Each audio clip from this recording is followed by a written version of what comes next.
Hello everyone. आज का जो हमारा टॉपिक है वह है संयुक्त हिंदू परिवारीय व्यवसाय का आशय व विशेषताएं। यह क्लास 11th का सब्जेक्ट व्यवसाय अध्ययन का टॉपिक है और सेकंड चैप्टर हम पढ़ रहे हैं जिसका नाम है व्यावसायिक संगठन के प्रारूप। तो आज हम किसको समझ रहे हैं? संयुक्त हिंदू परिवार का अर्थ क्या है और उसकी विशेषताएं क्या होती है। तो संयुक्त नाम से ही स्पष्ट हो रहा है, जहाँ पर संयुक्त नाम से स्पष्ट है। जैसे संयुक्त परिवार आपने देखे हैं, मीन्स जहाँ पर हम 2-4 पीढ़ी मिलकर रहती है, जैसे दादाजी है, फिर पापा है, फिर उनके भाई हैं 2-3। तो उस परिवार को हम कौन सा परिवार बोलते हैं? संयुक्त परिवार। अब ये जो व्यवसाय है उसका नाम क्या है? संयुक्त हिंदू परिवारीय व्यवसाय। मीन्स एक ऐसा परिवार जिसमें परिवार के सदस्यों द्वारा ही मिलकर परिवार के मुखिया के नियंत्रण में व्यवसाय चलाया जाता है। कैसा व्यवसाय है ये? जिसमें बहुत सारे सदस्य हैं, पुरुष भी है, स्त्री भी है, परंतु जिसमें परिवार के पुरुष सदस्यों द्वारा मिलकर परिवार का व्यवसाय चलाया जाता है। और उस व्यवसाय में जो सबसे बड़ा व्यक्ति होता है, जो हम हमारी लैंग्वेज में बोले तो दादाजी होते हैं, वो कहीं ना कहीं परिवार के मुखिया होते हैं और उन्हीं के नियंत्रण में व्यवसाय चलाया जाता है। मीन्स नियंत्रण में मतलब जो मुखिया हैं वही कहीं ना कहीं क्या करेंगे?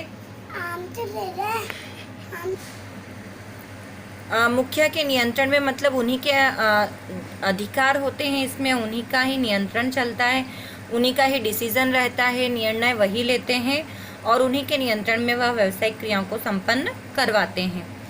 अब हम इसकी विशेषताओं को समझें तो इसकी विशेषताओं में आता है जन्म से सदस्यता, असीमित दायित्व, केवल पुरुष सदस्य, हिंदू लॉ का लागू होना और अवयस्क की सदस्यता। जो पहला इसमें पॉइंट आता है वह जन्म से सदस्यता। मीन्स हिंदू परिवार की यह विशेषता है कि अगर इस परिवार में कोई बच्चा जन्म लेता है तो वह उस जन्म लेने के बाद से ही वह संयुक्त हिंदू परिवार का सदस्य बन जाता है तथा उसका परिवार की संपत्तियों में भी अधिकार हो जाता है। मीन्स कहीं ना कहीं जो बच्चा जन्म इस व्यवसाय के अंतर्गत बच्चा जन्म से ही क्या करता है? व्यवसाय में शामिल, मतलब उसकी सदस्यता निर्धारित हो जाती है कि वह भी इस परिवार के जो व्यवसाय है उसका सदस्य है। जो दूसरा हमारा पॉइंट है वह है असीमित दायित्व।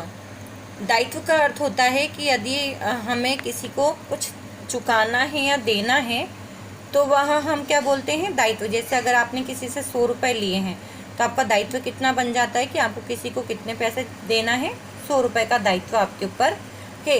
तो ये जो व्यवसाय है इसके अंतर्गत दायित्व क्या होता है? असीमित होता है। परंतु किसका दायित्व असीमित होता है? जो परिवार के मुखिया है, परिवार का जो नियंत्रक है, उसका दायित्व असीमित माना जाता है। और उसका दायित्व भी असीमित क्यों माना जाता है?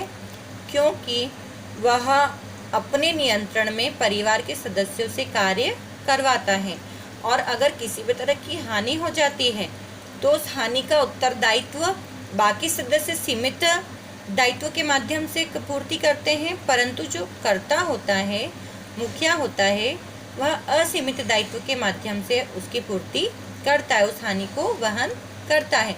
असीमित दायित्व मतलब आपके व्यवसाय के पैसे के अतिरिक्त अगर उससे पूर्ति नहीं हो पा रही है तो आप अपने घर की संपत्तियों को बेचकर या अपने घर से पैसा लाकर अपने दायित्व को पूरा करेंगे।